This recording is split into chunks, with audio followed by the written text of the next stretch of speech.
Hello and welcome to the How Do I Tell These Stories podcast, the show where we take the most absolutely bonkers stories from ancient India and make sure you never forget them. I'm your host, and this week we have the lesser known matriarch of Mahabharata, Satyavati, Shantanu, and the vow that named the grandfather of Mahabharata, Bhishma. And in case these names don't mean anything to you, here's more. We also have a parrot, a hawk, a mid-air fight, a fish-turned mother, the wildest glow-up, a king with terrible communication, the goat matriarch of Mahabharata, a son with unhinged loyalty, and a name so big the gods had to shout it out from the sky. Okay, new listeners, welcome. Don't forget to subscribe so that the next episode can find you. Also, have you guys checked out our new Instagram page yet? Check it out, because why not? And now, buckle up and let's go. Satyavati is not born in a palace. She's not born to nobility, and she's not born on land. She's born inside a fish. Wait, what? A king sends a message by parrot across the river Yamuna. River Yamuna, one of India's most sacred rivers, flowing through what is now Delhi and Agra. The parrot gets intercepted by a hawk. Mid-air fight. The parrot drops everything. It falls into the river.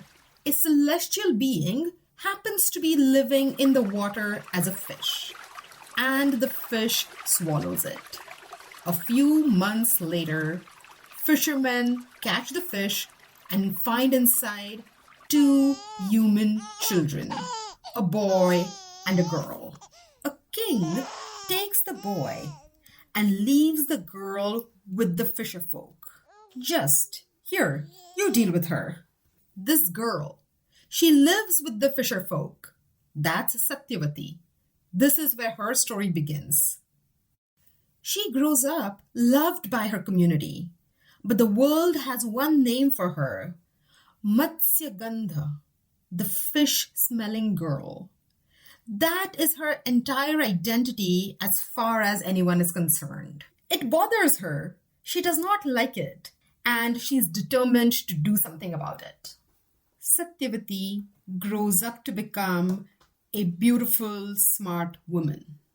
And it so happens that a wandering sage named Parashar meets her. Sage Parashar wants to be with her, and soon they decide to have a baby. Satyavati knows that Parashar is a sage with special powers. She decides to have a baby and then thinks, what do I actually want? What would change my life completely? And she asks for it. One thing, no hesitation. Let my body smell sweet and not of fish anymore. That's it. That's all she asked for. She doesn't ask for wealth or titles or any of it. She asks for one thing that had defined her as a limitation and asked for it gone forever. He agrees. From that moment, she becomes Gandhavati, the fragrant one. And like that, the fish-smelling girl just completely rewrote her own story, and that's what I call main character energy, no cap. The baby who's born to her, that son is Vyas, the man who will compose the Mahabharata itself. And Satyavati is well on track to go after her ambitions. And then comes Shantanu. We met him in the last episode. He's the king of Hastinapur, genuinely great, kind, fair, loved by his people, the kind of ruler his kingdom was lucky to have. He's heartbroken from Ganga, kind of traumatized by the whole incident of his children, and Ganga's gone too. So Shantanu's doing his thing, still young, looking for love. Suddenly, he notices this fragrance. He follows the fragrance and arrives at Satyavati's. He first finds her at her boat. Then, like a true Chandravanshi, immediately and completely decides that he wants to marry Satyavati. He goes straight to her father. The fisherman says, "Sure, but only Satyavati's children can inherit your throne." And remember, Shantanu had a child from Ganga. Well, Shantanu cannot agree. His son, Devavrat, is already crown prince, the greatest warrior alive. He cannot push him aside, but he also cannot let go of what he wants. So he goes home, he tells nobody, and quietly wastes away. Devavrat notices, comes to him. He says, "Father, you look terrible. Tell me what is wrong." Shantanu says, "I'm fine, nothing really." "Oh, come on, man." Devavrat is smart. He finds out from the old royal minister, gets the whole story, and does something that is so entirely him, it almost hurts. He does not go to his father. He takes up a group of friends and elders as witnesses and walks straight to the fisherman community. And he says, "I agree to your condition. Your daughter's children shall be the rulers of Hastinapur. I renounce my claim to the throne forever." "Oh, come on, Devavrat. Does your dad know that you're here?" The fisherman blinks.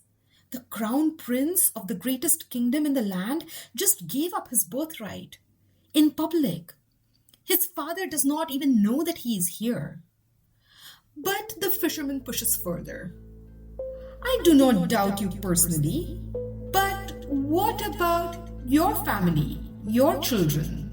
Won't your children eventually challenge my grandchildren's right to the throne?" Okay, now, I do think that the fisherman has a point. And this is the hinge point of the entire Mahabharata. Devavrat could have walked away. He had already given more than anyone asked. Any reasonable person stops here. Devavrat does not stop. "Stop, Devavrat, stop!" But he does not stop. In front of the entire community, with all the witnesses, Devavrat makes a second vow. "From today, I shall never marry. I shall never have a child. I will die without a child, and that is my word."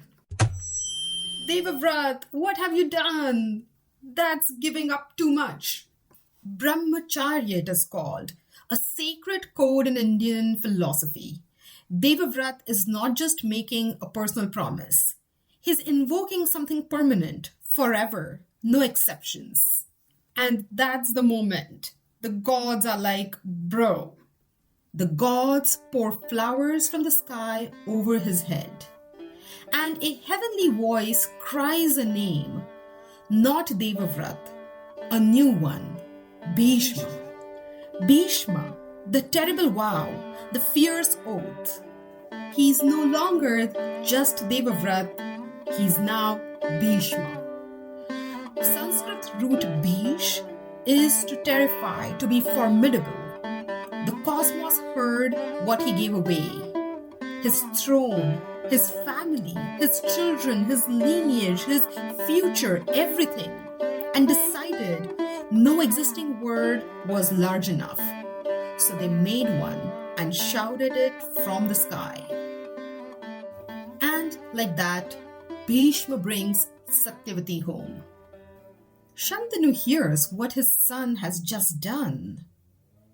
And he's sad. And he gives him the only gift he has left. He says, "Death will come to you only when you call it. No power of heaven or earth will end your life before you choose." That's a pretty cool gift, I have to say. Good job, Shantanu. All right, we're going to turn back to the goat matriarch. But before that, have you read 100 Years of Solitude by Gabriel Garcia Marquez? He got a Nobel Prize in Literature and is considered one of the greatest novels ever written.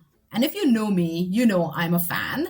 It's a story of the Buendia family across 7 generations. And at its center is a matriarch named Ursula Iguaran, who holds the entire family together through sheer force of will, while the men around her make increasingly spectacular decisions in every wrong direction. She watches generation after generation repeat similar mistakes, dressed in new clothes. She cannot stop it, but she never stops trying. Satyavati, in a way, is Ursula, 3,000 years earlier, on a different river, same energy. So, Shantanu dies, and Satyavati is now queen mother with 2 sons, Chitrangad and Vichitravidya. Tough to pronounce, I had to try like 2 times. Bhishma serves faithfully, raises them, protects the kingdom, asks for nothing. Everything is working. Why do I feel nervous? Because Chitrangad and Vichitravidya both die young, without heirs. The dynasty that Satyavati built from a fishing village on the Yamuna is about to go extinct. And in the ancient world, and this is in every culture, not just India, a royal family, a powerful family without an heir was a family in real danger. Rivals moved in, kingdoms fell. Satyavati had lived this truth personally. She's not going to let that happen to her children's children. She goes to Bhishma. He must carry the dynasty forward. Bhishma says no. Because when Bhishma says forever, he means it. So Satyavati does what she always does, finds another solution. She thinks of her firstborn, her son, born on the river island many years ago, who does not live with them at the palace, Vyas. And in ancient India, this idea to allow heirless families to continue to have children outside of the family was a recognized practice called niyog. The children born were considered fully legitimate heirs. They belonged, they inherited, they counted. And it appears in one form or another across almost every ancient culture on earth, because the need it answered was universal, to remain in power. Dhritarashtra, Pandu, and Vidur are born, fathered by Vyas. Dhritarashtra, his sons will be the Kauravas. Pandu's sons will be the Pandavas. The Mahabharata, the war, the Bhagavad Gita, all of it is a story of these Kauravas and Pandavas fighting for the throne, and through it exploring the idea of dharma. All of it flows from Satyavati refusing to let her dynasty die. This brings us back to episode 2. Remember Indra's decree when Buddha was born? Children who arrive outside the expected structure still belong. Buddha was that child, and he found the Chandravanshi dynasty. Dhritarashtra, Pandu, and Vidur are that principle, applied one more time. The Mahabharata has been making this argument from the very beginning. Unconventional origins are not a deficit. They are repeatedly what keeps everything alive. Satyavati lived to see Dhritarashtra's sons and Pandu's sons grow up in the same palace and tear each other apart. The very grandsons that she produced to save the dynasty, destroy the dynasty she saved them for. She watched as long as she could, and then she left, walked away from the palace, went to the forest, and died there. The goat matriarch, a girl born out of a fish on a riverbank, who negotiated her way into a dynasty, who saved it twice, who produced the man who wrote the Mahabharata and the grandsons to become the Mahabharata, whose plan was saving the family at every stage. The tragedy is not that she failed. The tragedy is that she succeeded completely, and it was still not enough to save from themselves. Next episode, Dhritarashtra, Pandu, and Vidura are born. 3 brothers, 3 very different choices. 1 room. The Kauravas and the Pandavas are 1 generation away. That's it. Subscribe where you're listening. Tell 1 person. And if you've read any of the books, like The 100 Years of Solitude, and have some parallels, drop a comment. Tell me which character maps to which. I have opinions, of course. See you next time. Until then, remember, behind every great story is a story.